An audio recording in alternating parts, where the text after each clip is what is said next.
Hello, everyone. Welcome to our Facebook Live today. My name is Esther, and I'm so glad to be here with all of you in our audience from all over the world.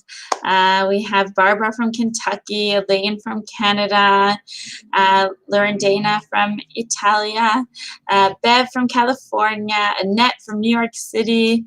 From all over the world, we have guests joining us, and it's so great to see you all here in the audience joining us for a little family history genealogy. It's always good to brush up on our skills and hear different stories of how genealogists were successful in breaking down those brick walls, and that's what we'll be talking about today. So a really fantastic case study that we are excited to share with all of you. Before we get to our session for today, I'll let you know about a sale that we have going on at MyHeritage. We have the Flash DNA sale. This sale is not going to last too long, so we hope that you're able to take advantage of it and purchase DNA kits for yourself, for your family members. We'll put a link in the comments section so that you can take a look at that. In addition, we'll be giving away a MyHeritage DNA kit to one lucky winner today. So you see this DNA kit. It's a great gift. If you've already taken one, you can give it away to a family member, to a friend. So all that you have to do in order to win a MyHeritage DNA kit is to leave a comment in the comment section about how MyHeritage helped you break down your brick walls, whether it was using MyHeritage DNA or smart matches, record matches, historical records. Just let us know how MyHeritage helped you break down your brick wall in your family tree, and we'll be choosing one lucky winner at the end of today's session to win a MyHeritage DNA kit. So we're looking forward to giving that away later to one lucky individual. So now I'd like to introduce our host. We have with us today Jan Alpert. She is a very, very special guest. She's a fellow of the National Genealogical Society, NGS. She has been president in the past. She's currently their conference chair, and she's also on the board. She's been doing family history research for 40 years at least, so is definitely an expert in the field, and we're so thrilled to have her on the show with us. So let me just bring her on here to say hello to all of you. Hello, Jan. Hi, good morning. Nice to see you. Thank you for joining us today. Yes, it's great to be here. We're so thrilled to have you, and I know that you have so much experience in breaking down brick walls in your own family history. Why don't you tell everyone how you got into genealogy in the first place? Oh, if I do that, I'll start crying. Okay, well, and that's about this story, because my father retired in 1981, and he got interested in family history because his mother died when he was 4, and his father married someone else later because they had a family to raise, and he didn't know anything about his mother's family.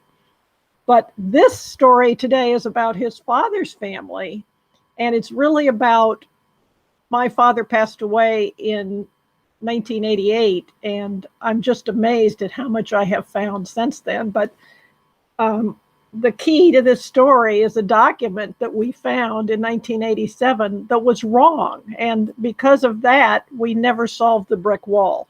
And I have been able to do that. So, wow. Part of the lesson here is every record you see may not be correct. So that's why you have to really do a lot of research to find out what is really the correct information. Anyway, that's the takeaway from today. Amazing. Well, I can't wait to dig in and to learn more about this story and what we can all learn from it. So we're really looking forward to it. Okay.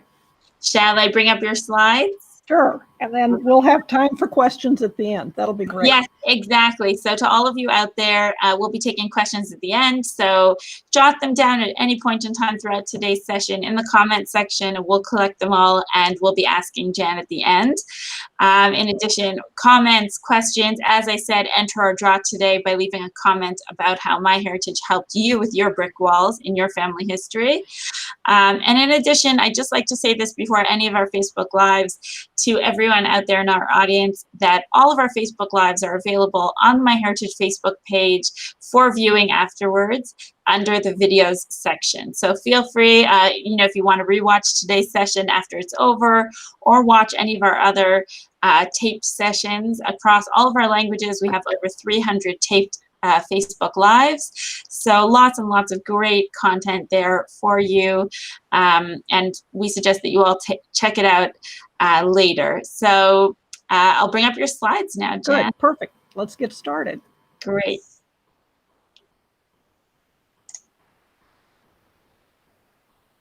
Okay. Here we go. Slide. So the title is How MyHeritage Helped Me Solve Several Brick Walls Just in One Family. So let's go to the next slide. Okay, this is a picture that my dad had. It was taken in about 1891, and the gentleman circled in red is Alan Hodge, and he's the person we were trying to find. Next slide.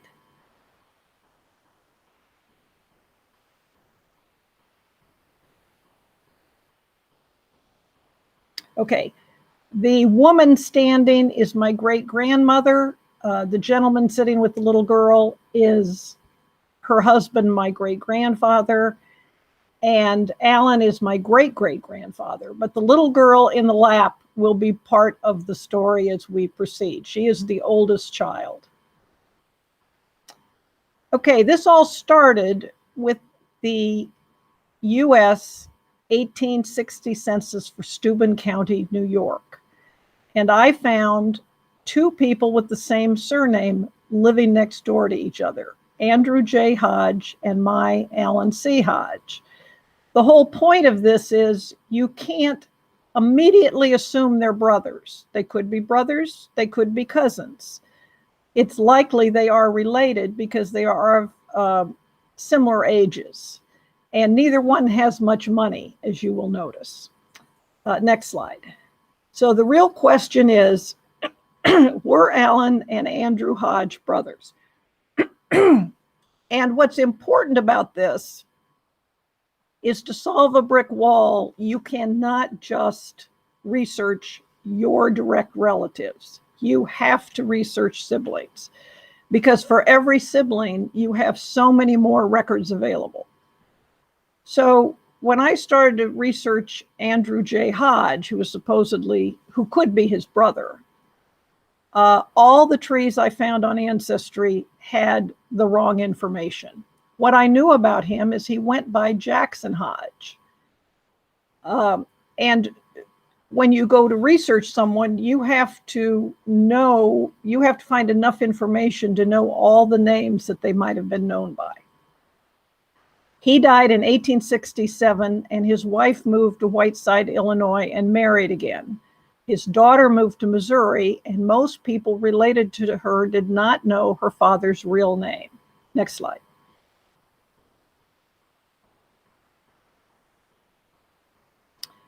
This is his obituary that was found by a cousin, Sharon Hodge. I found a different one, but the second one is even too gruesome to read publicly. But he was a steersman on a canal boat and was struck by lightning. Now, the amazing thing about this brother is he actually went and fought in the Civil War for New York, came home, and then within 2 years is killed because he's struck by lightning while working. But this, the nice thing about this, and I could talk 10 minutes on this, but anyway, he was standing on the stern of the boat, holding the rudder, was instantly struck dead, left a wife and 2 children residing near Samuel Halls above the canal basin. So there's great information. It said he had 2 children at that time. Next slide. I know this is small and hard to read, but this is his wife's obituary in Illinois. So the cousins that lived in Missouri had not tried to find out what happened to the mother. And she was the person they knew, but they had not researched her in Illinois. And because of that, they had never found this obituary, which gives, it says she was born in Painted Post, New York, which is Steuben County. She was a daughter of D.B. and Keziah Platt. Her 4 sisters, 1 brother survive, and then it names them. And then it says in 1854, she was joined in marriage with A.J. Hodges of Painted Post, New York. By this union were born Henry L. of Detroit and Mrs. Daniel Miner of Bolivia, Missouri. So that's the critical information from his wife's obituary. Next slide.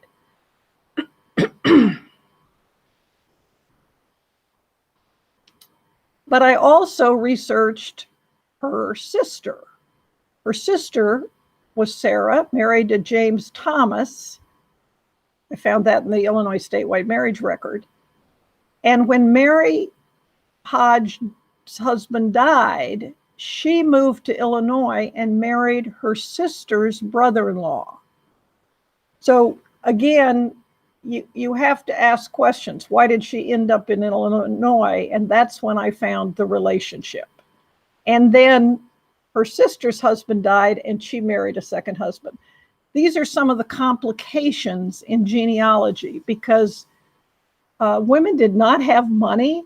And if you lose a husband and you have children, you have to find some way to support yourself, which usually meant remarrying. And in this case, meant relocating. Okay, next slide.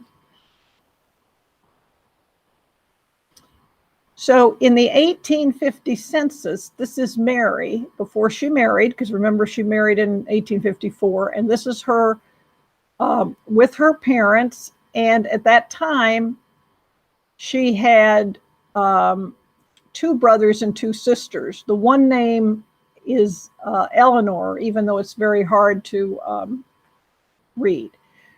By 1898, when Mary died, her brother Hosea Platt was still living, but not her brother Jesse. So that obituary gave me many names that I researched. And I'm, in a 30-minute presentation, I can only give you the highlights, but trust me, I was researching all these people. Okay, keep going. Next slide. Okay, so daughter Mary married Daniel Miner, and that was spelled O-R-E-R many different ways. And that was the key to finding what I needed is I needed descendants of this family to test autosomal DNA so I could determine if they were brothers. Next slide. Okay, so this is a good example of indirect evidence. In the death record for the sister, it gave her parents' names, including her mother's married name. So indirectly, if Sarah is the sister of Mary, which is in the obituary, and if Sarah's mother was Keziah Robbins, therefore, Mary's mother would be Keziah Robbins. So if I had not taken the time to research the sister, I may still not have figured out what the mother's maiden name was. Thank you. Next slide. Okay, so Mary and Daniel married in Whiteside County, Illinois in 1883, and per the Missouri and Iowa state censuses, she had 12 children, at least 10 survived. So I started to go out and look for trees of people related to her, even though their tree was wrong, and approach them. So if you go back to probably 2015, I actually had several people test, but the matches were so small that there's less confidence in the DNA. So I needed to find a better match. And Mary Elizabeth Miner died in 1930, and she's buried in that's a typo, I'm sorry, Ripley Cemetery in Ripley, Greene County, Iowa. Next slide. So this is the tree that I found on Ancestry, and it has the wrong parents. And here is, this is the daughter, and they have wrong parents for her. Next slide. But it does list all the children.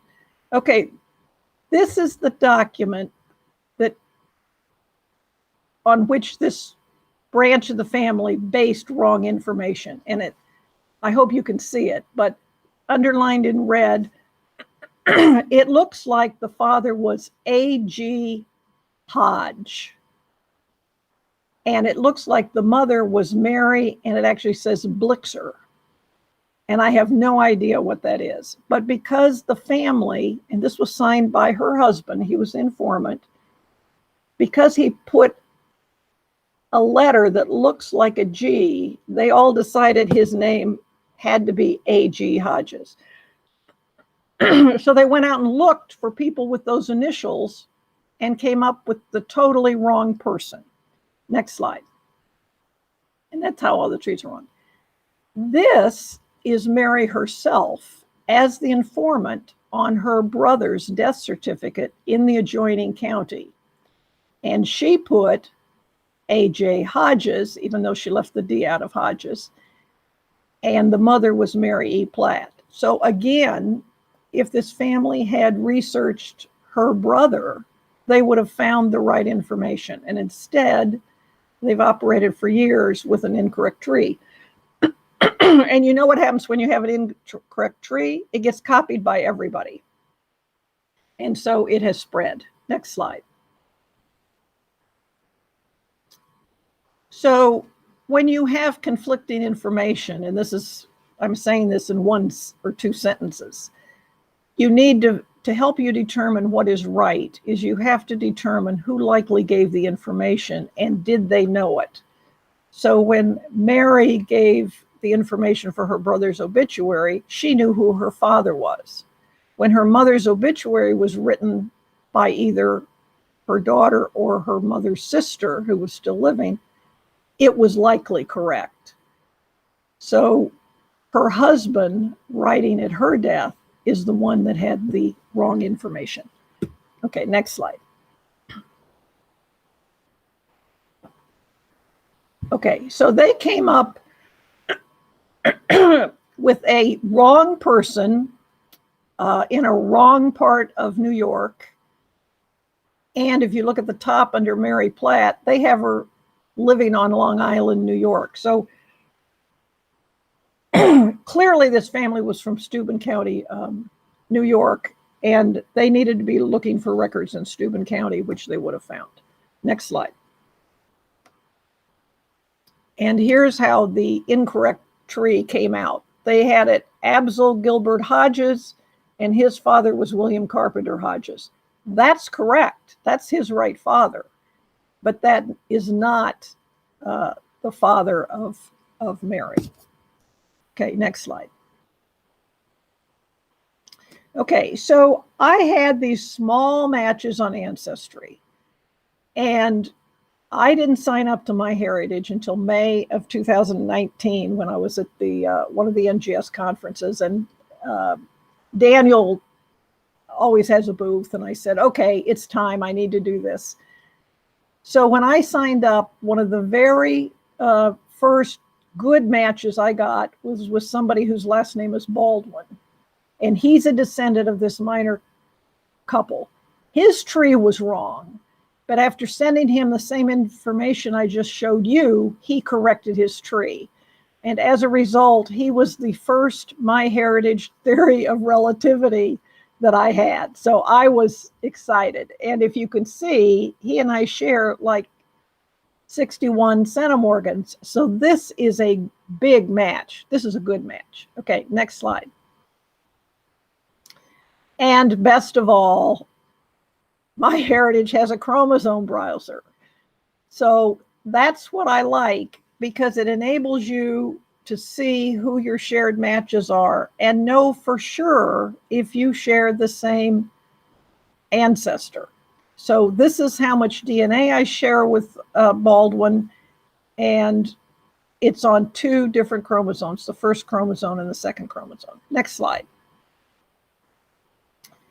Okay, now for the rest of the story, I have a half uncle, and he is no longer living. In fact, this weekend is going to be his. This week is going to be his memorial service here in the National Cemetery in Holly, Michigan.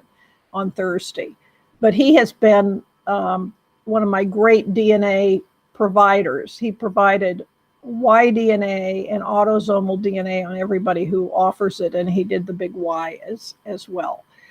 So the good news is the woman you saw in the first slide, that's his grandmother, my great-grandmother, his grandmother. So everybody who matches my uncle matches through my father's line, because he's from the third wife, actually, of my grandfather. So in this case, the chromosome browser says that my half uncle and I and Baldwin all share these 2 pieces of DNA on chromosome 1 and 2. My sisters only share the piece on chromosome 2. So the point here is, if you have siblings, test them. My one sister is now deceased. So fortunately, I tested her in 2015 and was able to upload it from Family Tree DNA to MyHeritage. So I have it. But I have found when you get past 4 generations, each of your siblings are going to have more DNA from a particular line. So I use those distant matches, and I have a list of which DNA I have this distant and which each of my sisters have. So when I'm working on that family, I use their DNA. And the same applies to cousins. Next slide. Okay, so this is the corrected tree. He's not shown on here, and neither am I, because we're both living, but these are his mother and my father. And one of the things I really like about how MyHeritage does this is that center section, because they don't just say at the bottom, he's a 4th cousin. They show you the relationship each place. So they show you who are the siblings, who are the 1st cousins, who are the 2nd cousins, who are the 3rd cousins. And that the chromosome browser and the way that MyHeritage presents the information gives me more confidence than I get from the way Ancestry shows shared matches. Next slide. Okay, so I think we've answered the first question. DNA appears to confirm that Andrew Jackson Hodge was a brother of my Alan. I have found neither man in the 1850 census, I don't know where they were, nor have I found any record of them with their parents at this point in time. And I've reviewed the Steuben County, New York census page by page several times. It's almost like every 5 years I say, well, let me go look at it again. Okay, next slide. So now I'm going to introduce the family of Andrew Fenns. In the summer of 2016, I kept getting matches to people with the surname Fenns. By fall of 2016, I had 26 cousin matches with that surname on Ancestry, because remember, I wasn't on MyHeritage yet. By researching Andrew Fenns, the father who came to New York from Quebec about 1820, and he settled in Tioga County, New York, I identified 7 children and 3 daughters born between 1802 and 1809. Now, at this point, I know I'm related to this person. I know it's down my father's side because he matches my uncle also. But I don't know where exactly he fits in the tree. Next slide.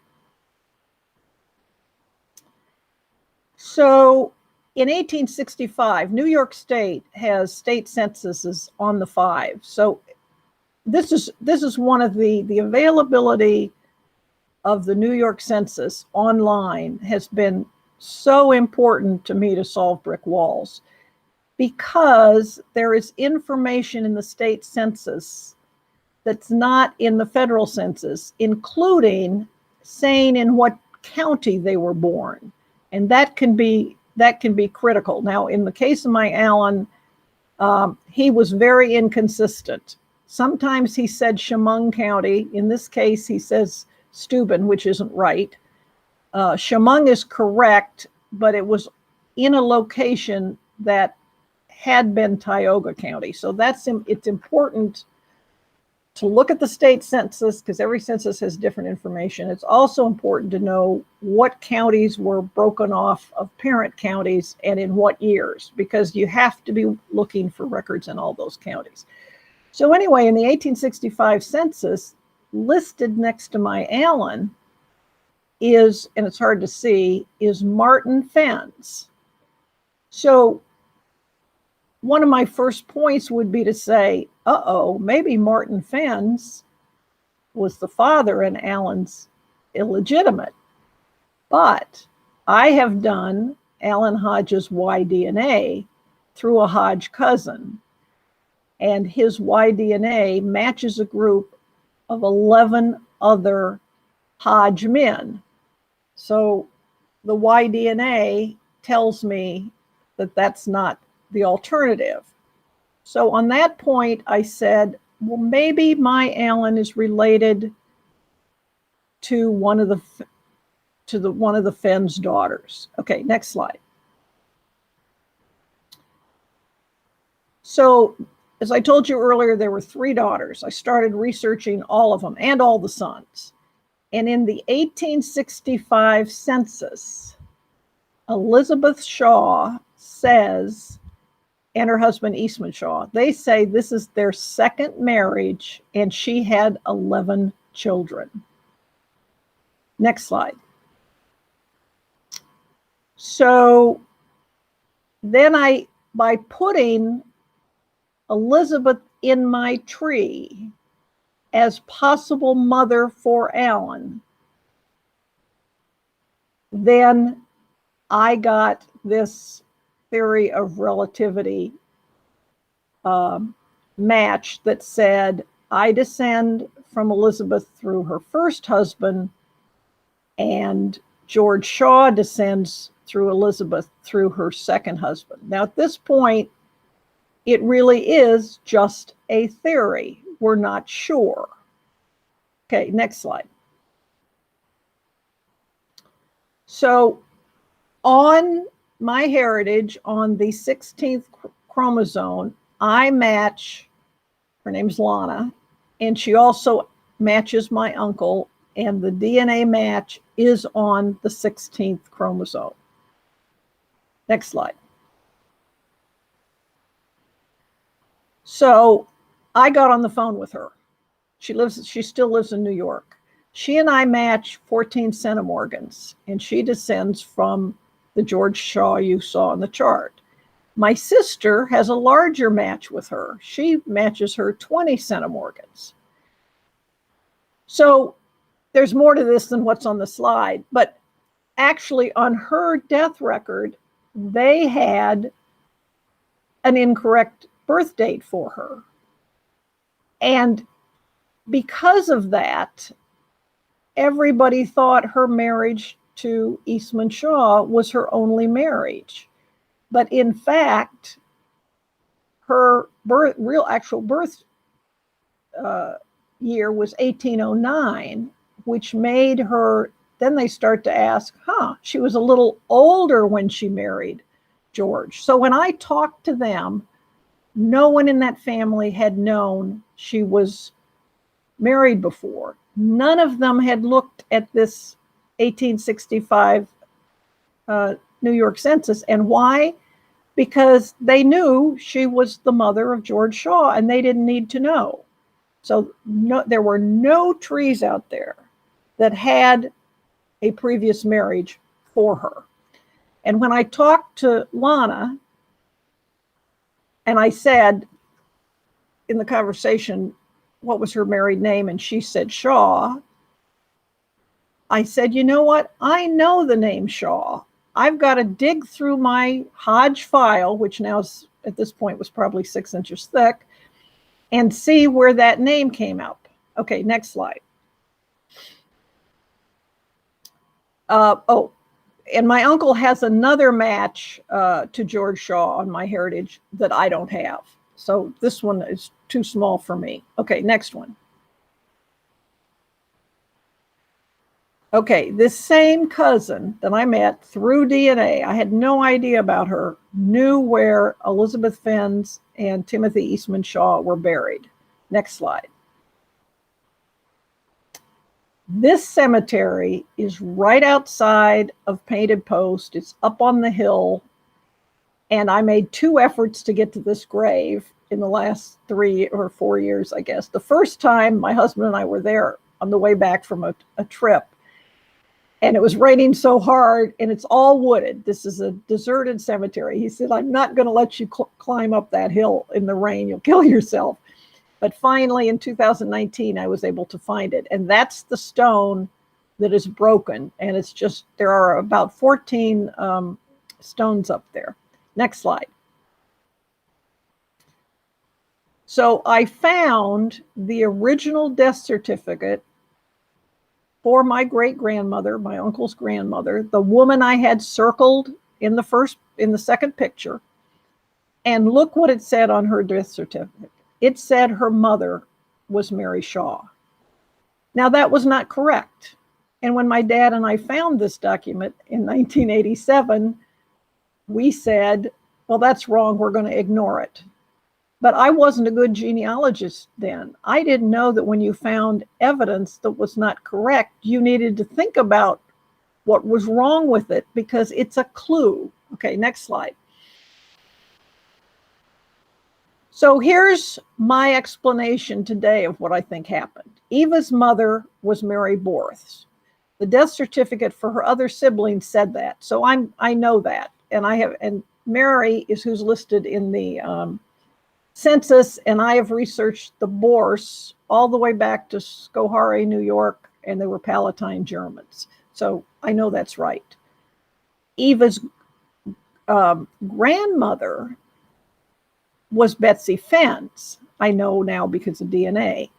Mary Borst died in 1883, and Betsy didn't die till 1896. So the informant, Eva's daughter, who was sitting on her father's lap in that picture, who was born in 1889, would never have known her grandmother.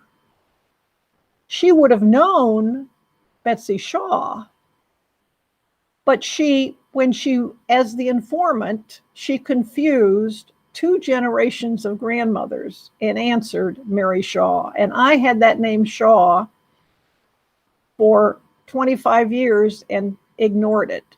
Shame on me. And my father and I actually looked in Michigan for some connection to the Shaw family, to Alan Hodge, who was living now in Michigan, and found none.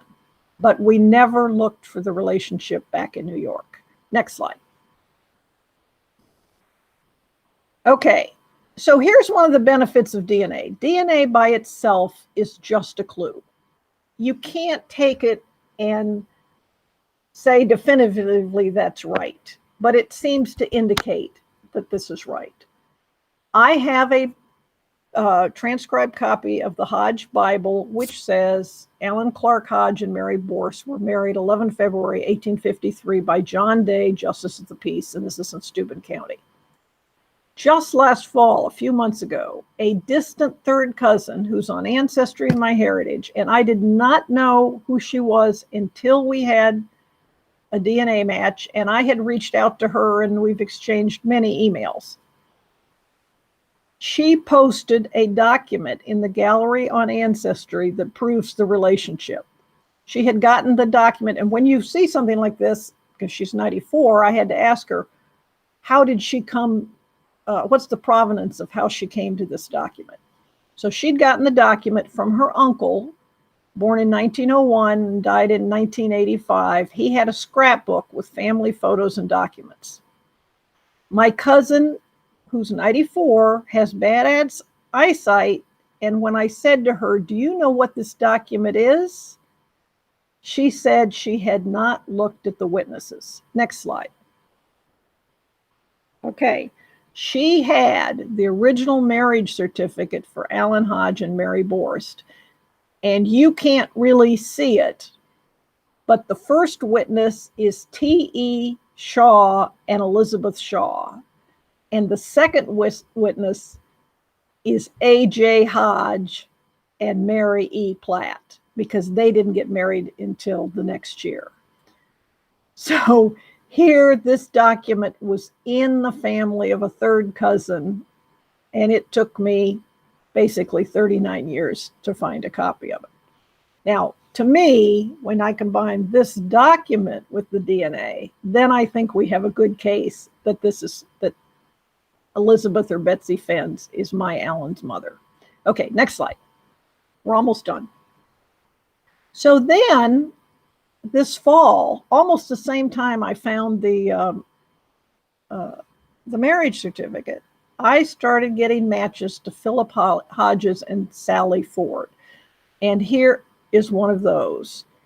And it came out as a theory of relativity. That's what you're looking at.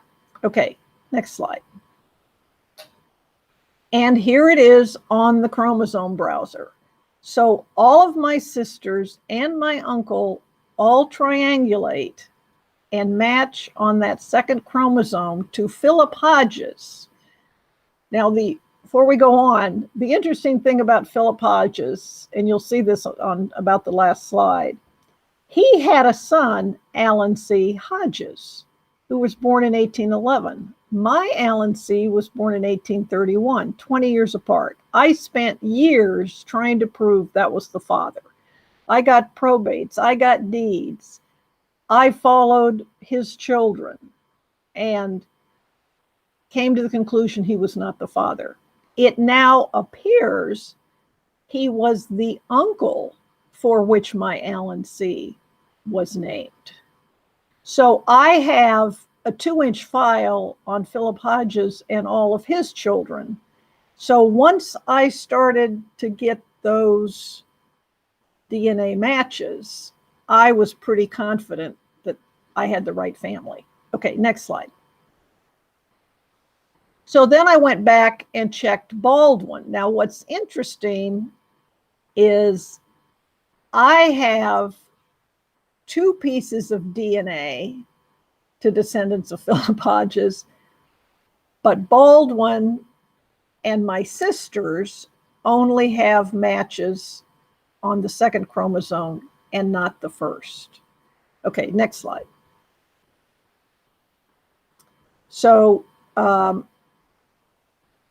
here is another match that my uncle and sister also share with this distant match to Philip Hodges. Okay, and by the way, before we leave that slide, and I don't know if she's on, but one of my cousin matches I've met to this family had done research on Sally Ford because she knew all along she was related to this family. And Sally Ford's line goes back to the Mayflower and Francis Cook. So if I can prove this relationship, I will have my first Mayflower contact after 40 years of research. So it makes this one really worth working on. Okay, next slide. Okay, so this is a summary of ancestry on through lines to children of Philip Hodges. And I just wanted to show this to you because it shows me that I have cousin matches to at least 5 of the children of Philip Hodges. So I have 42 matches and my uncle has 61 to the descendants of Philip Hodges. So I'm convinced I'm in here somewhere. I just have to confirm which son of Philip Hodges. Next slide. And we're almost done.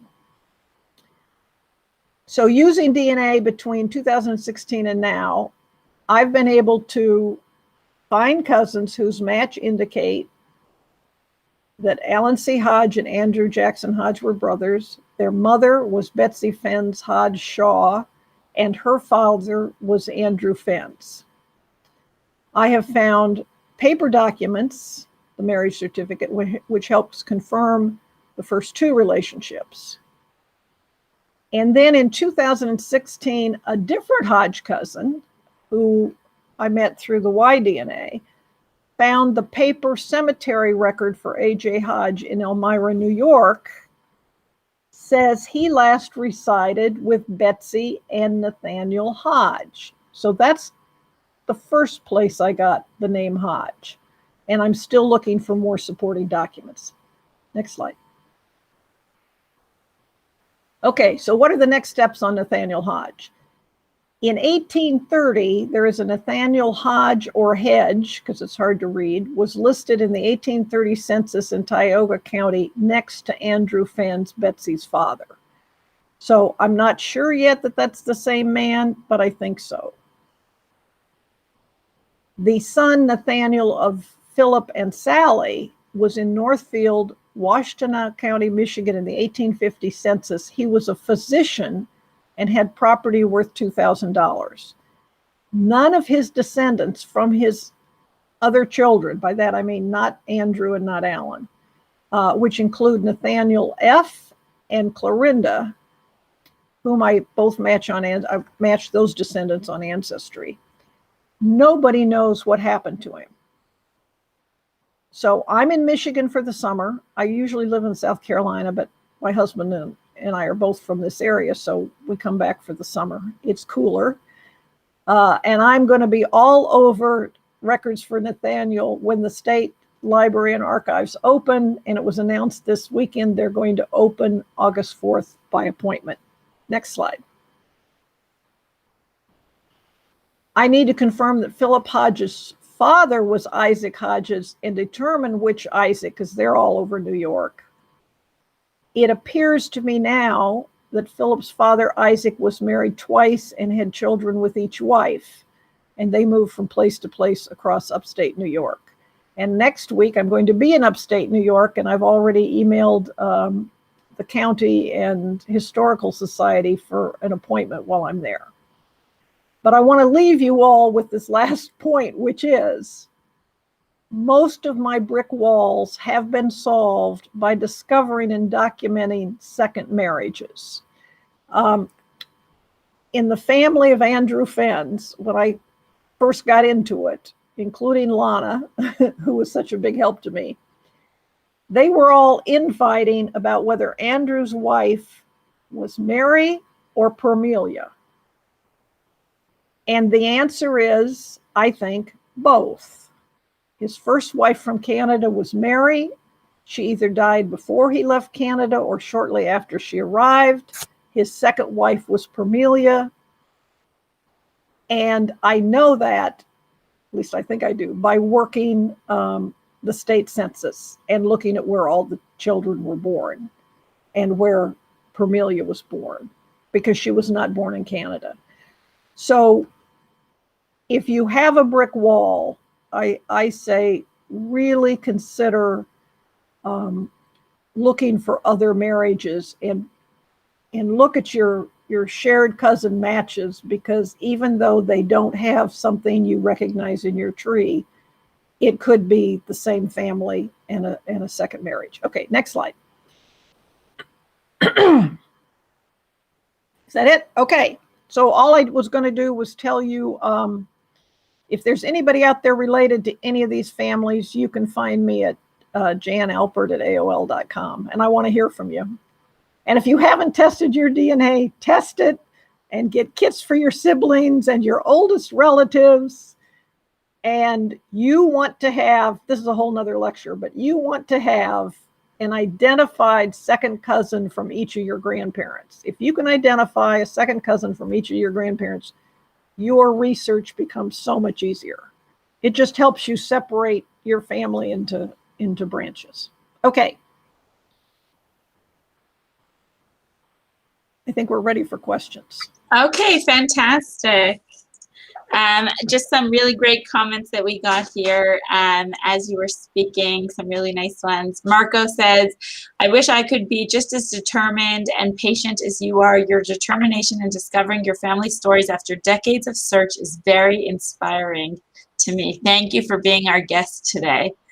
So just so many great comments here about everyone appreciating how amazing this whole story was, and you know, something that started years and years ago, how you kept at it. And just Karen said, good job untangling all those family relationships. So just so many fantastic comments here. Well, let me tell you one other thing. The one cousin that was the first theory of relativity on MyHeritage. When I saw her last name, it was like Shaw. I said, I know her last name was Long. So I said, I know about the Long family. I pulled out a paper tree I got from a cousin of hers in 1988. Wow. And we corresponded, before the internet, folks, it was mail. And we corresponded for years and thought we were related. That was to the Philip Hodges. Thought we were related, but there was no proof. So patience and be organized. Incredible.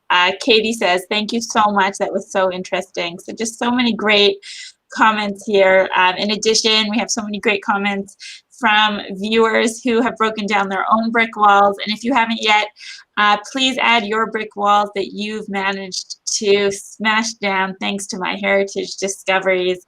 We'll be giving away, as I said earlier, one MyHeritage DNA kit to a lucky winner for a brick wall that they've discovered using MyHeritage in the comments section. So we'll just take a few questions if that's okay. Sure.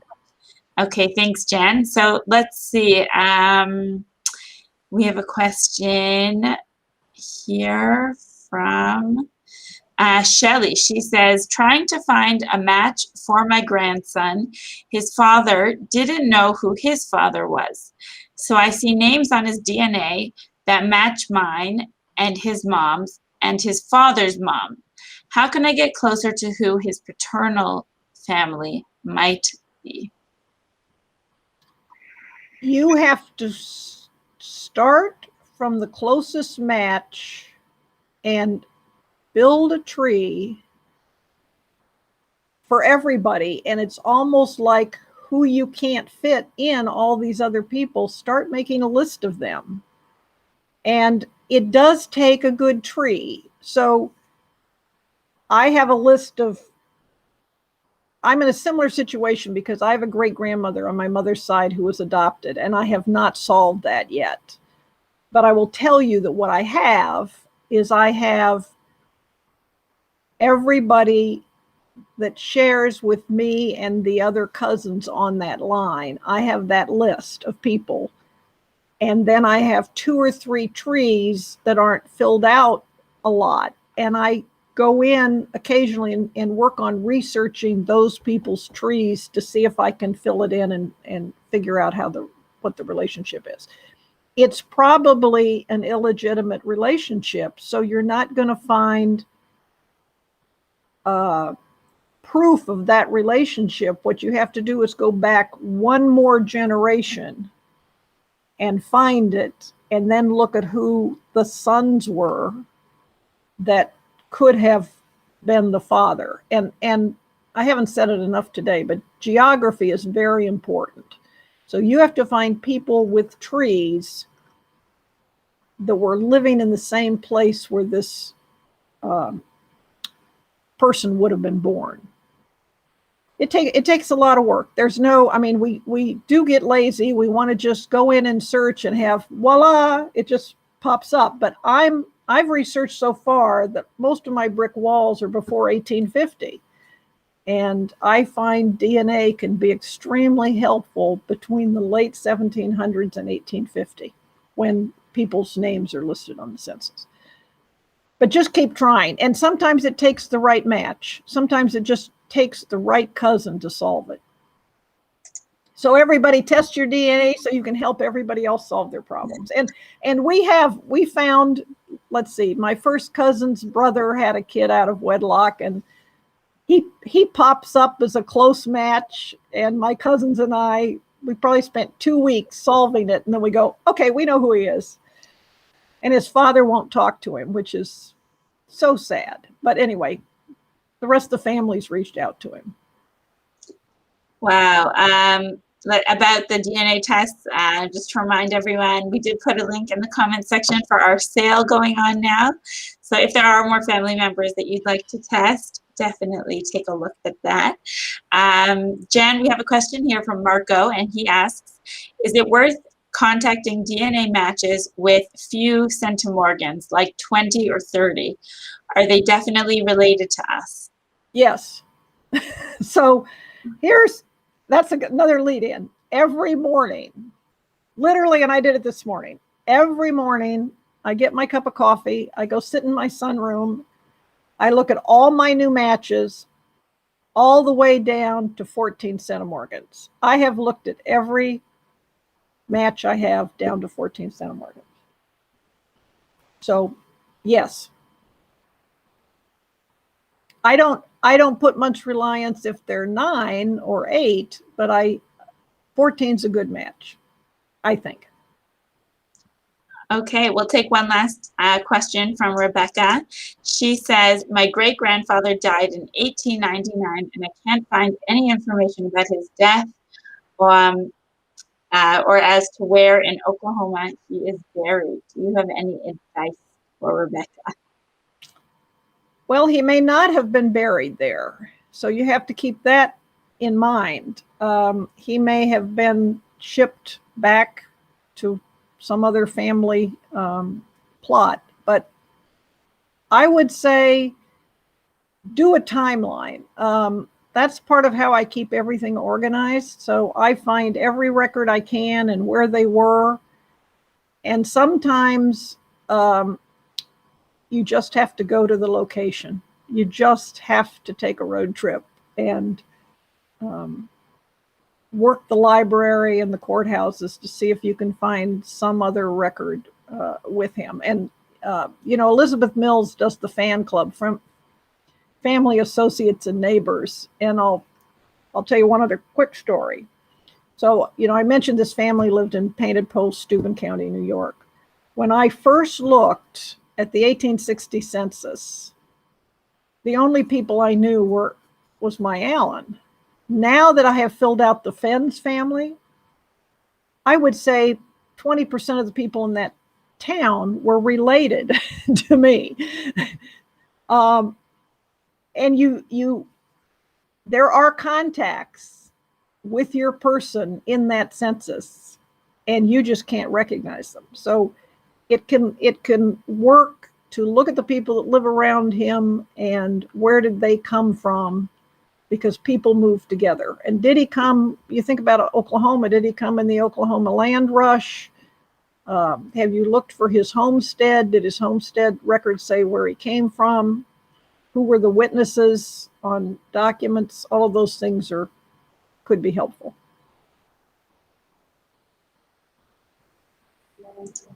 Okay, well, thank you so much for answering those. And I'm sorry if we didn't get to all the questions today. I have so many comments coming in here from our very engaged and active audience.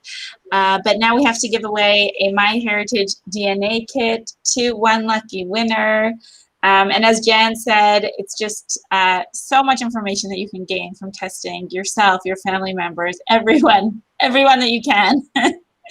So we'll be giving this away to one winner today. There were so many great entries that we received in the comments section of brick walls that you all use MyHeritage for.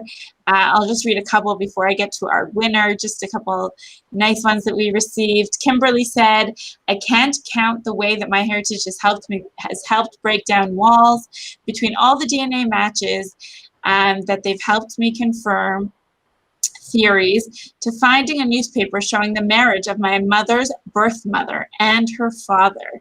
Birth mother abandoned her. She knows very little, and I was able to find the marriage announcement, which included her parents' names, which we never knew. Great. So Great. that's an amazing, amazing story, Kimberly. Let's see. We have Arlene. Arlene said to us, hello from England. My DNA matches meant that I was able to find out who my great-grandfather really was. Also a very, very nice one. So you can see that it's just all the tools, MyHeritage DNA, as well as all the tools involved with it can really, really help you break down these brick walls, as shown throughout today's presentation. Okay, so I have to say one more thing, which is, of course, I tell everybody the MyHeritage site is the easiest to use. You just click on it and you just go right down. I mean, it's just where Ancestry, you have to dig and hunt for people. And I give classes. I gave one to my DAR group last week. And people said, I had no idea all of this was there because it's not easy to find on the Ancestry site. So my congratulations to MyHeritage for being very user-friendly. Oh, thank you. And you know that we're always here at MyHeritage, we're always looking to add new features and improvements and continue to innovate according to what you all are looking for and to help you all automate your discoveries and make them easier. So we're always moving towards that and making it even easier. So that's so nice to hear, Jen. And now let's give away that DNA kit to one lucky winner. So our winner today is Linda Gargilio. And Linda wrote to us and she said, I found a match in MyHeritage that I had never seen before. I couldn't place the father, daughter, and son. While looking through a box of my mother's mementos, I saw a wedding card from 1958 signed by someone with the same last name. I looked up this woman who was the mother of my match. When I researched further, I found her maiden name and discovered her mother was my paternal grandfather's sister that I never knew existed. My great aunt had 3 children and died at the age of 27 in 1918, the year of the Spanish flu. Her 2 sons ended up in an orphanage until her husband remarried. The mystery of the 3rd woman in the photo from Italy with my grandfather, his mother, and other sister was finally solved. So congratulations, Linda. We'll be in touch with you through private message to claim your prize.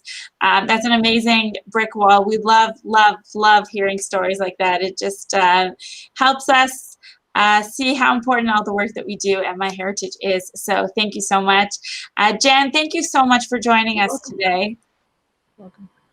We really appreciate your session, and we can just see how well received it was from the comments. So thank you so much, and we hope that you all have a great day.